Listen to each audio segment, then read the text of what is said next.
The Mysterious Shop by Justin Richards. The other kids thought the place was haunted, but Arthur Drake never believed stuff like that. He walked past the antique shop on Cannon Street every day on his way to and from school, and whether it was haunted or not, he never had the slightest desire to go inside. Anyway, it was always closed, which was probably how it got the reputation. The faded shop front was strangely out of place among the glass and steel of the offices and banks that now surrounded and overshadowed it.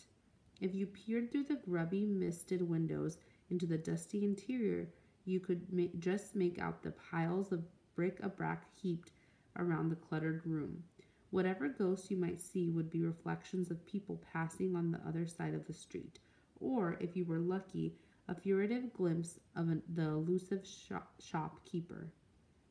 Arthur had seen him once. He was unlocking the door one morning as Arthur bolted past, late for the bell. A short man with wispy gray hair that had thinned almost to nothing. His eyes were enlarged by round, wire-rimmed pebble glasses as he fixed Arthur with a surprised stare, as if the sight of a 14-year-old boy who was late for school was a rare sight.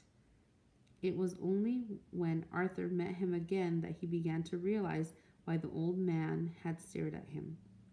It was pouring, raining bats and frogs, as his dad would say. The morning had been bright and clear, so Arthur hadn't bothered with a raincoat.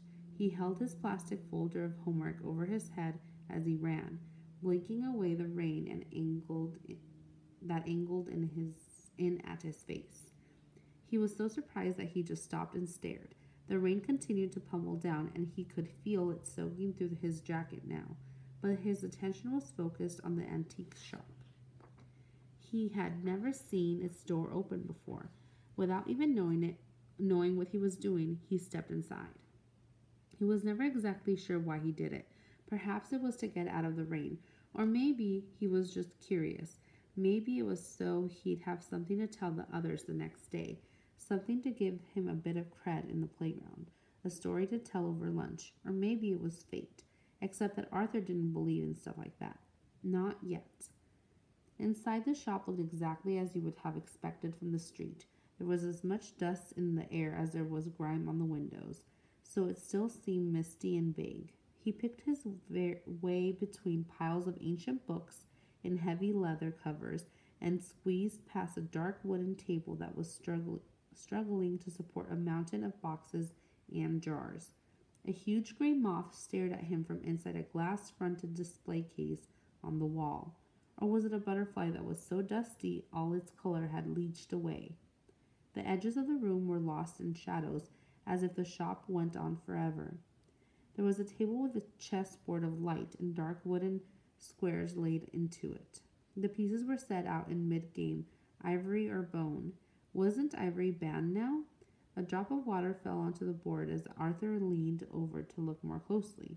He wiped it away guiltily, leaving a smear of rich texture across the middle of the dull wood and a layer of black on the edge of his hand. Arthur looked up, worried that someone might have seen him. Although it was a shop, he felt somehow that he was intruding. The shopkeeper was standing just the other side of the board, for all the world like Arthur's opponent in the chess game, waiting to make his move. "I'm sorry," Arthur stammered, looking down at the smeary mess on the board. "It's raining," he swallowed. "So I see."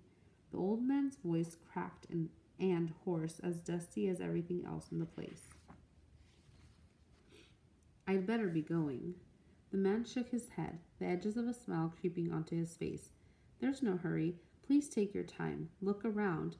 Wait for the rain to ease off." "Okay, right. Thanks." Somehow Arthur was less interested now. A minute ago, looking around had seemed mysterious and thrilling, but now it was just a shop, until the man spoke again, and then his quiet words sent a shiver of cold through Arthur's body. "You are always welcome in the shop, Arthur Drake," the old man said. Number 6. What did Arthur use to keep the rain off him? A. His raincoat. B. An umbrella. C. His homework folder. D. A bag from the antique shop. Number 7. Underline the two sentences that best support the conclusion that Arthur does not believe in ghosts. The other kids thought the place was haunted, but Arthur Drake never believed stuff like that. He walked past the antique shop on Cannon Street every day on his way to and from school, and whether it was haunted or not, he had never the slightest desire to go inside. Anyway, it was always closed, which was probably how it had gotten the reputation. The faded shop front was strangely out of place among the glass and steel of the offices and banks that now surrounded and overshadowed it. If you peered through the grubby, misted windows into the dusty interior, you could just make out the piles of bric-a-brac heaped around a cluttered room. Whatever ghosts you might see would be reflections of people passing on the other side of the street, or, if you were lucky, a furtive glimpse of the elusive shopkeeper. Number 8.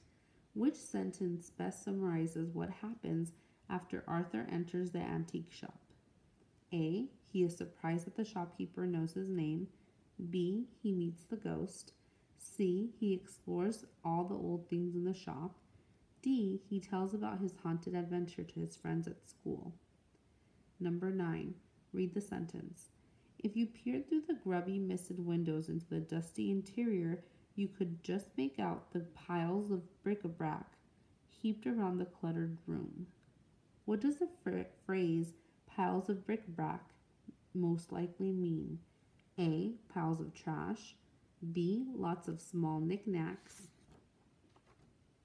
C. Dirty items stacked up. D. Stacks of boxes. Number 10. Summarize what happens after Arthur gets caught in the rain. Explain using details from the story to support your answer.